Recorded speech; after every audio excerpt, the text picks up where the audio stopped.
All right, group. Welcome back to the M&M Show. You got McCommon, we got Murdoch. We're here to bring it all to you. What a crazy week 7 was. The injury bug came back to bite the NFL, did it not, George? Yeah, lots of injuries, lots of surprise games and surprise endings. Overall, very entertaining week to watch. Well, we've got tons of information to bring to you. We're going to tell you about our little side bets and everything we've got going on. This ought to be a fun one. George, you sticking with me? Let's do this. Let's do it.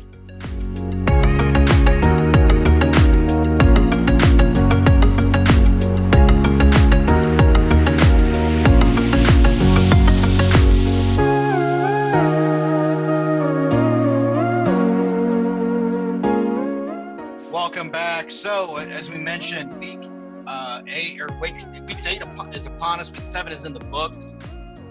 Lots of injuries this past week. Lots of players to go get and look at again. It's George. What do you make of this last week? Oh, it was bloodbath. Just like with just Jeff Wilson. Oh, having the best running back week out there, and just like tearing a high ankle sprain. I guess it was. It wasn't tearing an ACL. I don't think he tore anything. We saw another ankle last night. I'm trying to remember who it was. But I saw a guy get carted off last night with an air cast. I don't think it's again another big one, but it's just more, you just keep seeing the injury bugs hit. And it's not, I mean, some of this you could attest to obviously like preseason, but the reality is you see some of these guys like getting their leg rolled over on, like what happened to Dak. That's not a preseason thing. That's just something that happens, right? And some of these guys breaking these legs, it's just a rough year for injuries in the NFL. Oh, yeah, just lots of injuries. Very important to know depth charts and to keep working the wire, because absolutely nobody's immune to these injuries right now. They're happening everywhere. Chris Godwin, surgery on his finger today. Killing me. This guy can't stay healthy this year. He's got a hamstring. He got a concussion. Now he's got a finger. Come on.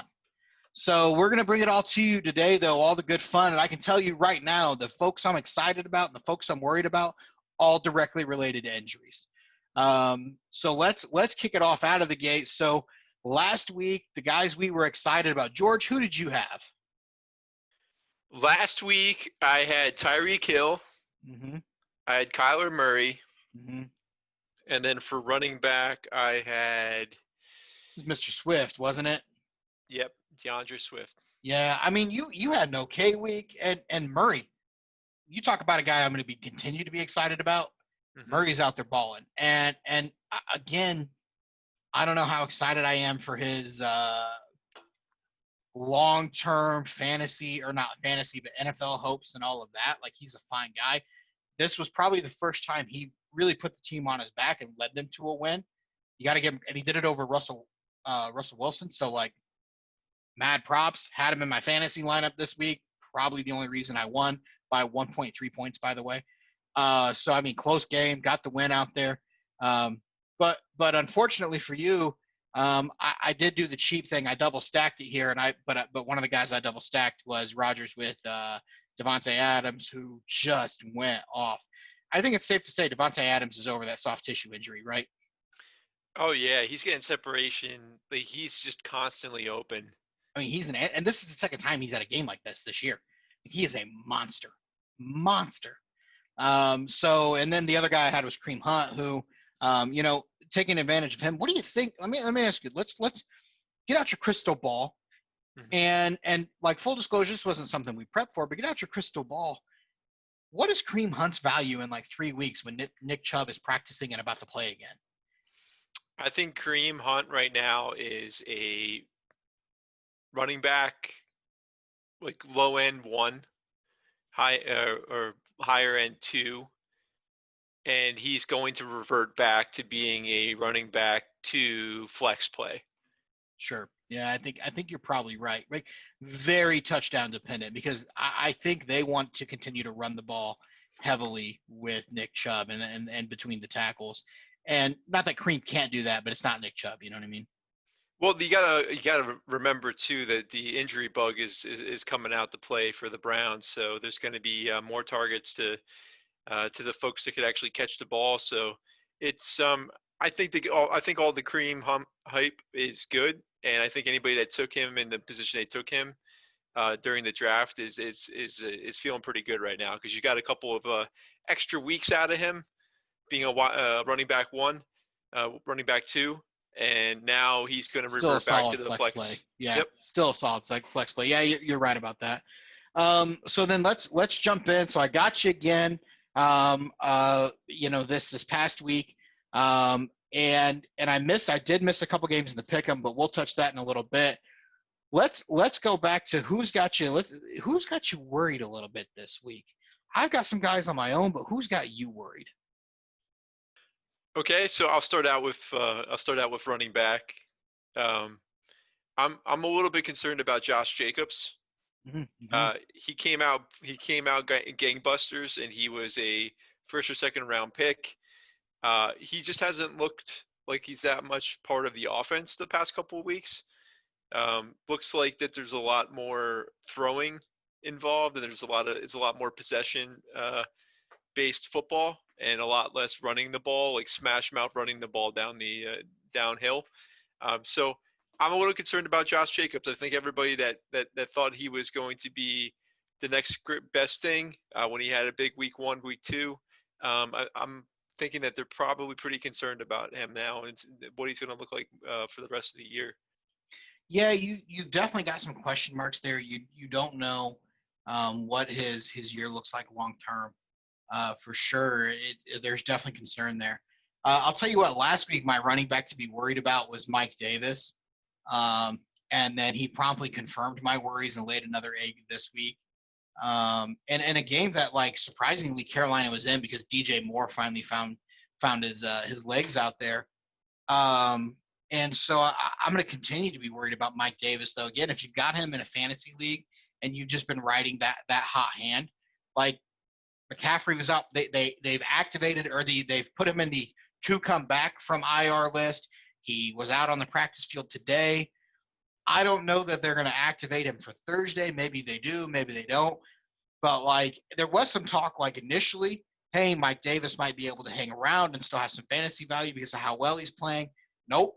Like if you're Carolina, you can't wait to get back to Christian McCaffrey now. Because yeah, we had a couple weeks of Mike Davis, but it looks like he got on film and everybody was like, okay, we've seen this before. We got you. Yeah, you got a couple of good weeks of production out of him as a waiver wire pickup. I think this week Christian McCaffrey is going to not play. At least it's looking towards that, and this is probably the last week of that happening, considering it's a Thursday game. I would say that your ability to start Mike Davis is going to be up in the very near future. Although I might just hang on to him if I have enough bench spot because he's shown that he's worth it when McCaffrey's out and then like injuries happen. He has shown that he's yeah. I'll give you props for that. So I mean, we'll see. He hasn't been rolled out yet, but it's a lot of question marks there. But like you said, it's coming to an end. Who's the quarterback that's got you worried out there? For quarterback, I a little bit easy on this one. I picked Josh Allen just because of the fact that Yeah. he started out like gangbusters and now past 3 weeks he's really fallen down back to earth. And it's going to be interesting to see if he can actually play consistently for the rest of the year. I think he's like maybe he's maybe like the number six or somewhere from number six to number eight quarterback right now, and he's declining rapidly. Rapidly. I mean, he was the number 2 quarterback not that long ago, and it's a rapid decline. He's still got a bye week to hit soon, if not this week.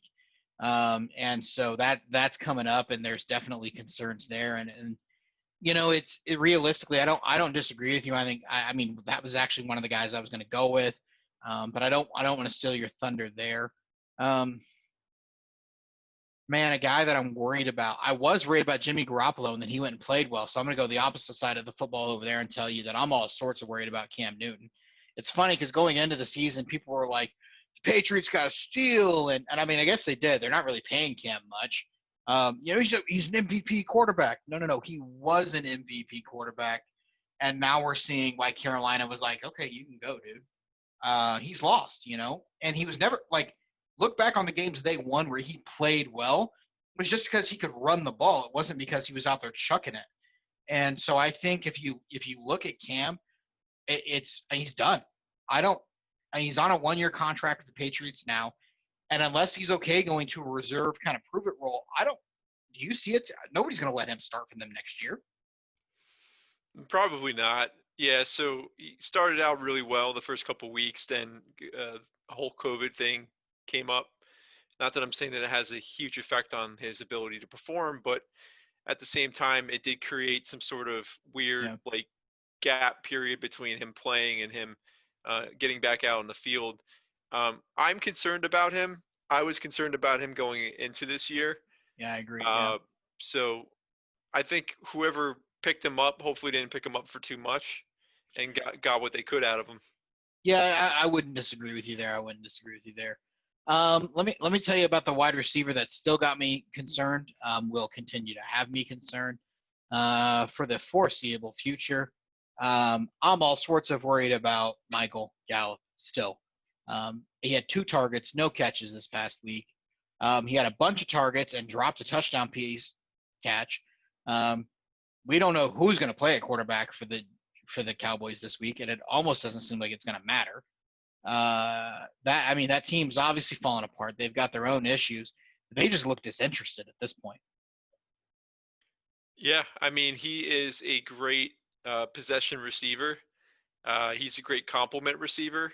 And Amari Cooper seems like he's still getting his, maybe not to the level that you would like, but as for him and as for CeeDee Lamb, it seems like that they're just about dead at this point.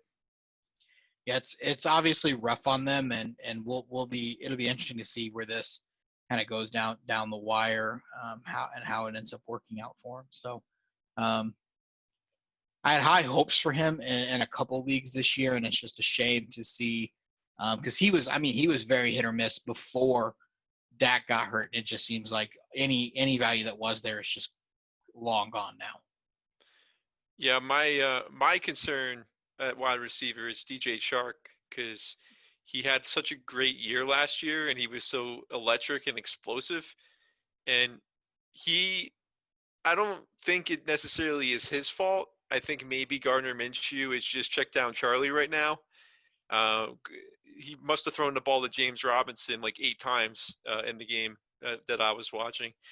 I don't know if things continued at the way they are, that DJ Chark is going to be able to make a top 20 wide receiver finish. I think he's like maybe 40th in PPR right now, and I'm really concerned about the draft capital I spent to draft him. Yeah, I mean it's there's capital out there. You're 100% right, and I don't know that you're getting any of that back at this point. So that could create some longer term problems for you for sure. Interesting. Tell me who you're excited about then, right? And I think our worries are all valid this week, and I think a lot of that's clearing up. But there's still plenty of players to be excited about out there. Who's got you the most excited going into Week 8? So I'm super excited for AJ Brown and what he's looked like as he's come back. He's like a Swiss Army knife. He can run the ball. He scores a couple of touchdowns a game. Very explosive player. He was very explosive towards the end of the year last year, and he didn't come on until midway through. So super excited about AJ Brown. Looking to have him on my team, on my team this week, both in fantasy and with our little bet that we always have going on. Yeah, you know who's got me excited this week, and it's probably a little obvious, so this is probably not fair. But whatever, I'm going to throw him out there. Man, I'm all sorts of excited about. Well, let me get this one out there first because I can't put him in my group because he's on bye. But Chase Edmonds with that Kenyon Drake injury, I think it's like I've been harping on Chase Edmonds. And if he could play this week, he'd have a monster week against whoever he was playing. But he's going to play next week. He's going to be the starter there, and I don't see even when Drake comes back. Unless Cliff Kingsbury is just super thick-headed. Chase Edmonds is the future. Time to go to the future. That's your future running back. Move to him now. So get that out of the way because I can't pick him because he's on bye. I'm going to go with Adam Thielen this week against a little bit of a sneaky pick against Green Bay. I see that being, and again, I'm not overly excited about Kirk Cousins throwing the ball, but I just think if we look at just from a pure fantasy stat, like Green Bay is gonna torch that Minnesota defense. And what comes with torching that Minnesota defense means that Kirk Cousins is probably going to throw 3 picks, but he's probably going to also throw 3 touchdowns and throw the ball 45 times. So, you know what I mean? Like I'm in a great spot. I think Dalvin Cook is likely back this week, but you don't know if he's going to be on a pitch count or if he's 100%.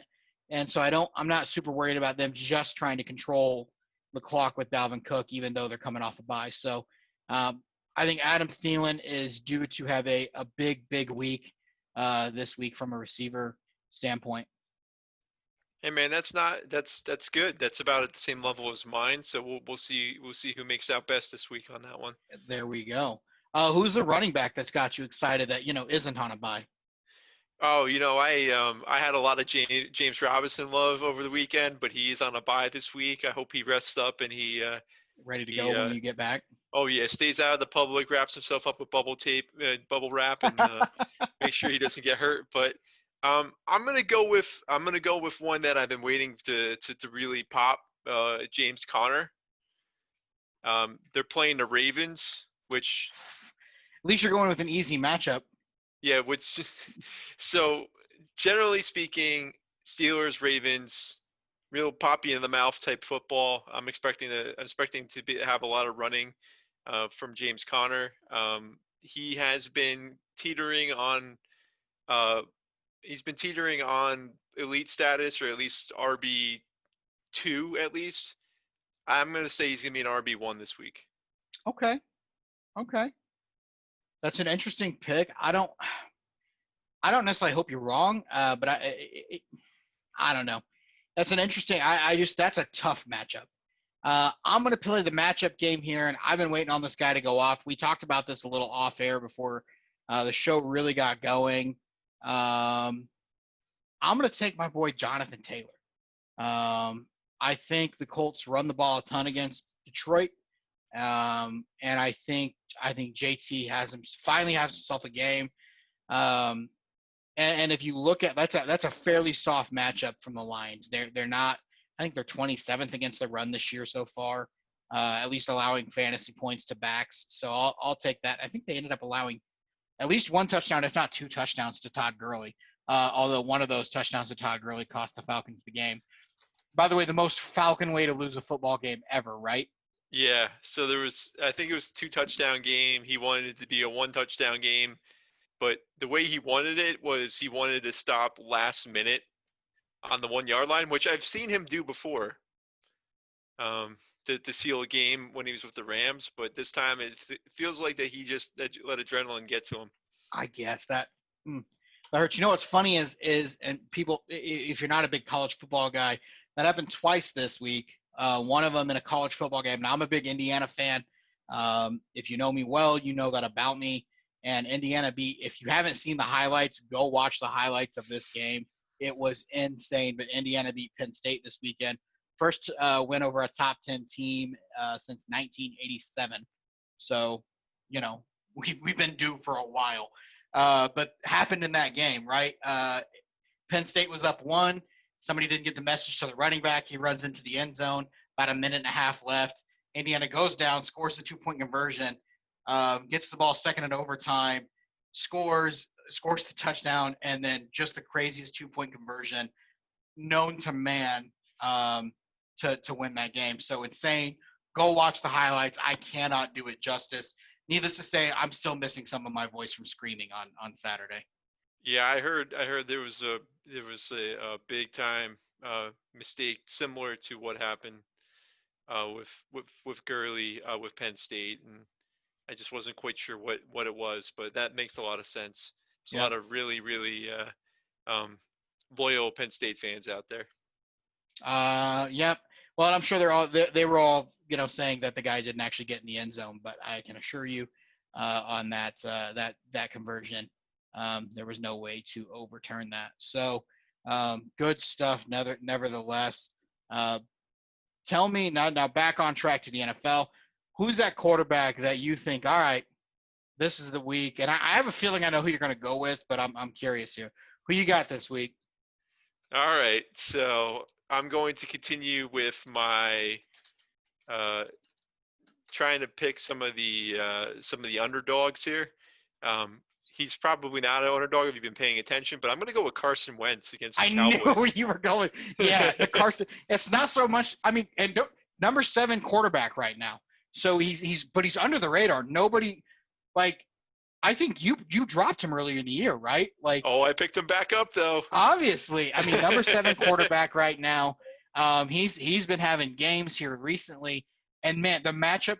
There could not, like, if you're going to stream somebody, if you find somebody that's going against Dallas, like, that's the worst defense in the league right now. Yes. No doubt Yeah. about it. Another streamer would be Teddy Bridgewater, I would say. He's playing against the Falcons this week, but it's on a Thursday night game, and we all know how bad those can get. So I think the safest bet would be Carson Wentz. He is going to be my quarterback for this week. There you go. That's not a bad one. I knew you know what's funny is I had Wentz.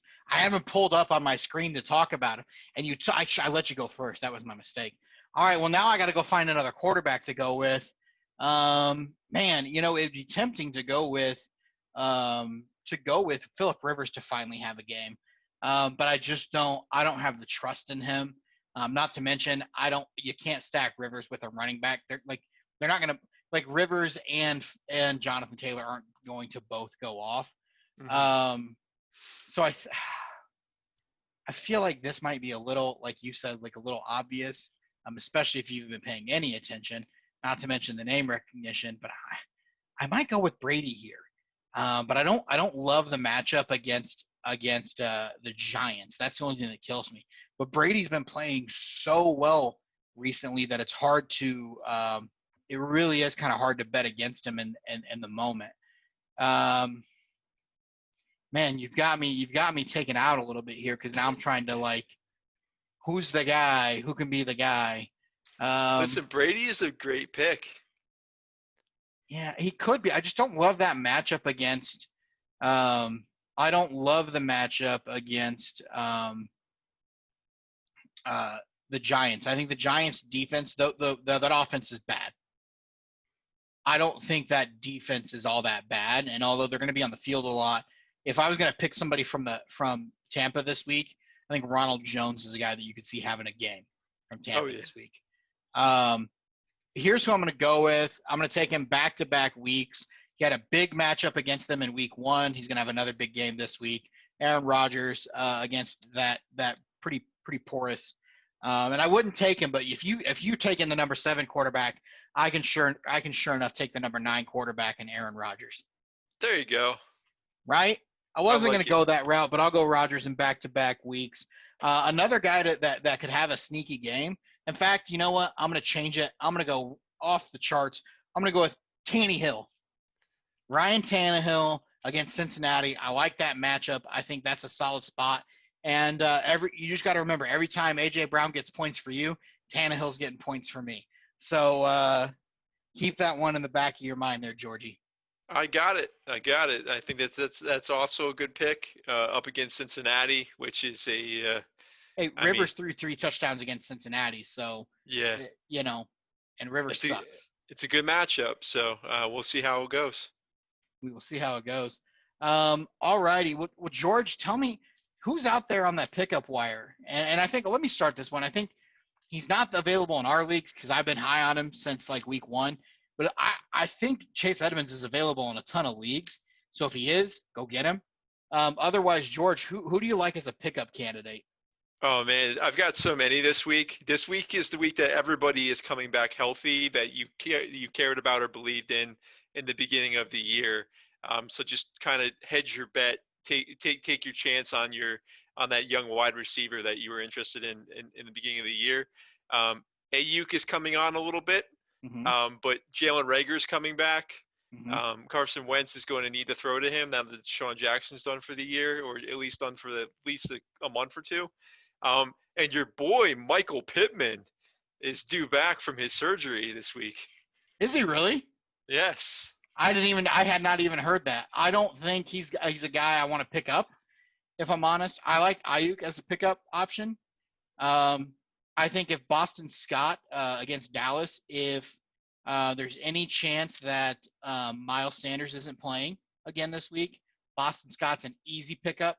Um, I think JaMychal Hasty is a pickup candidate because Mostert's not coming back with the injury to Jeff Wilson. Like, I think that's another pickup candidate that could be. Now that's a streaming candidate though. That's not somebody that's staying on your team long term. Another streaming candidate, we saw Carson. We saw Carson go out in that Seattle Arizona game. Now he is also a little bit injured, but Carlos Hyde might be another streaming candidate for you. Sterling Shepard is getting healthy and has been looking good and having some chemistry with Daniel Jones. Man, like I can like you. I'm trying to think. I didn't know Pittman was coming back. I actually think Greg Ward is a guy that you could go pick up that's been playing well. Woo! All So Eagles all day. I'm with you. Well, the Eagles are starting like that. That team's winning that division now. Oh yeah, they got renewed vigor because of it. Well, and we were dogging on them early in the season, but I think we were saying what you could have a 7-win team. Now, don't get me wrong, the Eagles are not an elite football team. However, no. I think they actually have a chance at getting to like 8-8, maybe even 9-7. Sure. Because they are that much better than everyone else in that division that it's to the point now where I know they lost initially to Washington.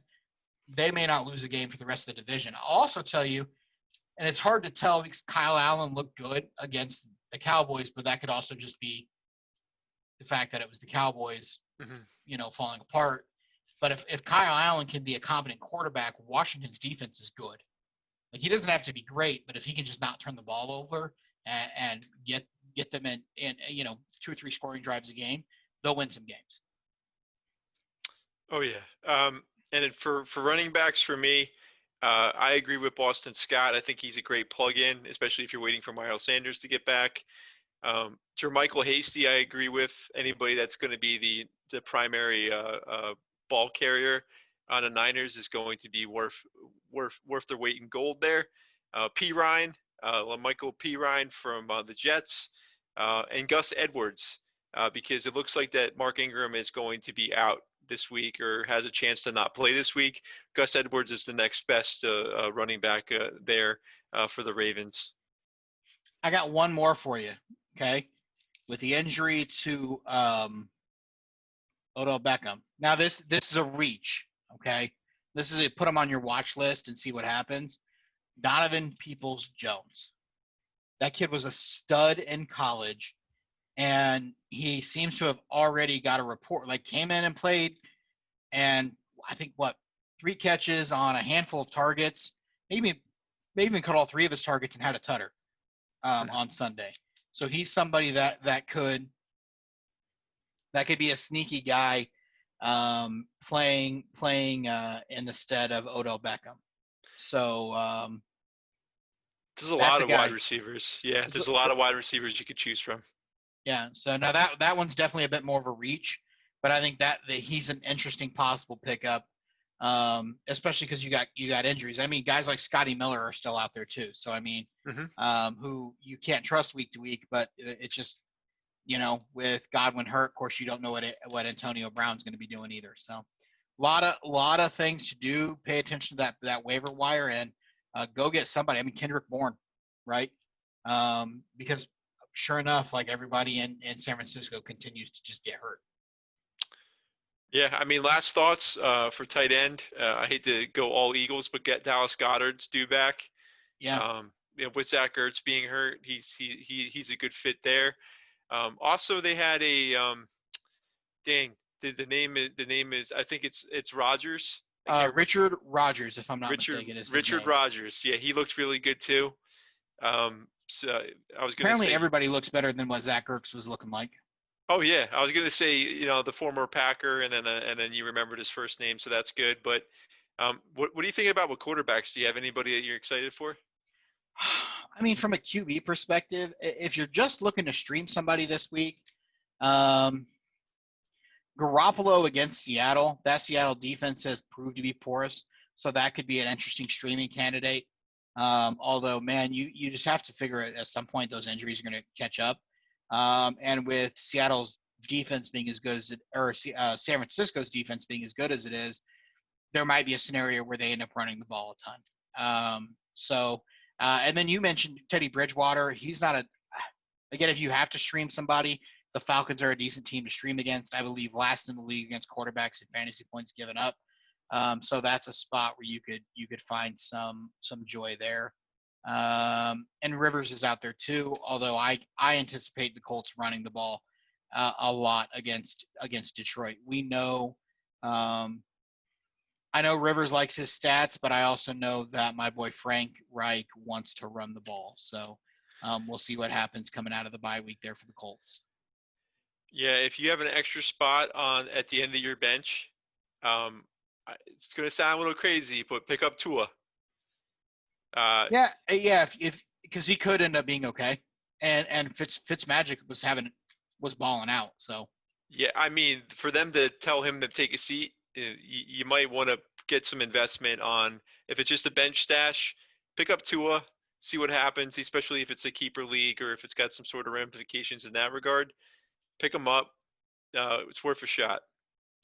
You know what? Derek Carr's out there too in a lot of leagues, and that's a soft matchup against. Again, if you're just looking to stream a quarterback, that's a pretty soft matchup against Cleveland. And Kirk Cousins is out there in a lot of leagues. And again, I'm not a big Kirk Cousins fan, but if you're just looking for fantasy points for a week, Green Bay is definitely not afraid to let some quarterbacks score some points. For sure. So, and a lot of it's because they're usually up, so they're forcing people to score. But I mean, that's that. George, biggest surprise from the week before we sign off? Oh, so it's not even a fantasy thing, but it was pretty amazing. If you haven't looked up Metcalf running down that pick six from Sunday night, watched it live and was like, nah. It was just one of those like, oh, so he's gone. The funny thing was that killed the guy I was going. Again, I won my game by 1.3 points. He started the Arizona defense. DK, there's so many things that happened throughout because he also had Russell Wilson and I had Kyle. There were so many things that happened throughout that game and the game last night that somehow enabled, like the fantasy gods were watching out for me last week. And so, but yeah, that's insane. So if you haven't seen that, that was awesome. I'll give you my biggest surprise. I said last week that I thought the Cowboys were going to suck. Oh my God. I had no idea how bad, like every time you think they hit rock bottom, it's like, no, they can find the new bottom.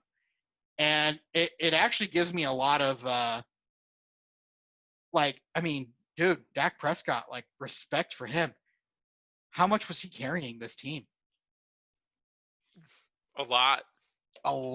I mean, I know they've had some line injuries to go with it, but their whole team is getting injured, but obviously there's no excuse for that because a lot of people's teams are getting injured, right? San Francisco 49ers. But the difference here is that the Cowboys were always down by a lot very early, but in this case, they're down by a lot and there's no way of getting back. Yeah, they're down by a lot. Also, they suck. It's insane. You're not wrong. All right. Well, that's all we have for our fantasy edition. Stick around for our pick'em edition coming up next. Appreciate you, George.